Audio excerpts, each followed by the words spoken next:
Tokrat bom pokazala, kako sadim sadike paradižnika in plodov, ki jih sadimo po 15. maju.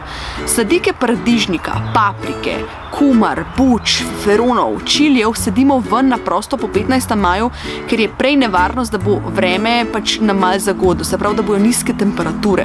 Kar pomeni, da raje počakamo do 15. maja in je vreme stabilno, se pravi, je dovolj toplo tudi po noč, da naše sadike lepo uspejo. In sicer, jaz sem rekla, da bom danes pokazala kar na paradižniku, kako ga jaz sadim. Paradižniku naredimo globoko luknjo, zato da potem tudi kasneje čim hitreje s svojimi korenicami pride do vode.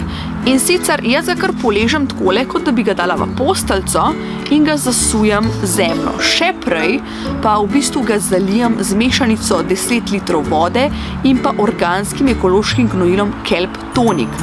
To je v bistvu gnojilo, ki je narejeno iz morskih alg in meni je zelo všeč, zato ker ne samo, da gnoji, ampak odganja škodljivce in vpliva, da bo sadika nekako čim bolj zrasla. V 10 litrov vode dam 10 ml Kelp Tonika. Je zelo taka gosta tekočina, zato je fajn, da je voda čim bolj topla, se pravi okoli 30 stopinj.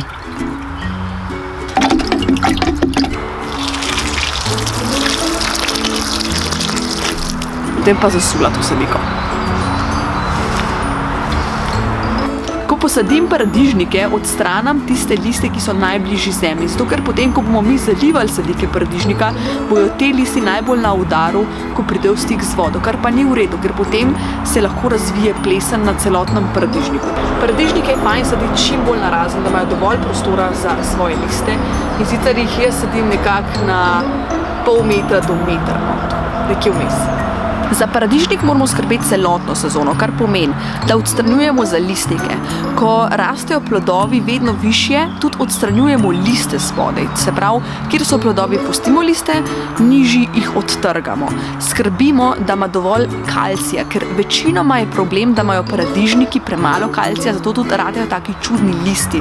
Zato poskrbimo, da jih škropimo s kombinacijo mleka, s kombinacijo biozeli in s Kelp Tonicom. Vsi ti škropilni načrti so na spletni strani ekopridelava.si, kjer si jaz tudi pomagam in najdem tisto ustrezno kombinacijo, da pomagam sadiki paradižnika. Kelp Tonic jaz uporabljam pri sadikah, ki so večje, se pravi večji sejanci, medtem ko pri manjših uporabljam Neem Tonic.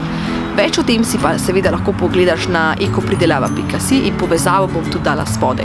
Toda brez skrbi, vse je napisano. Če imate kakršnokoli vprašanje, komentirajte spodaj, drugače mi pa komot vedno lahko vprašate. Se gledamo. Uživajte pa čim več bote v zonu. Čau!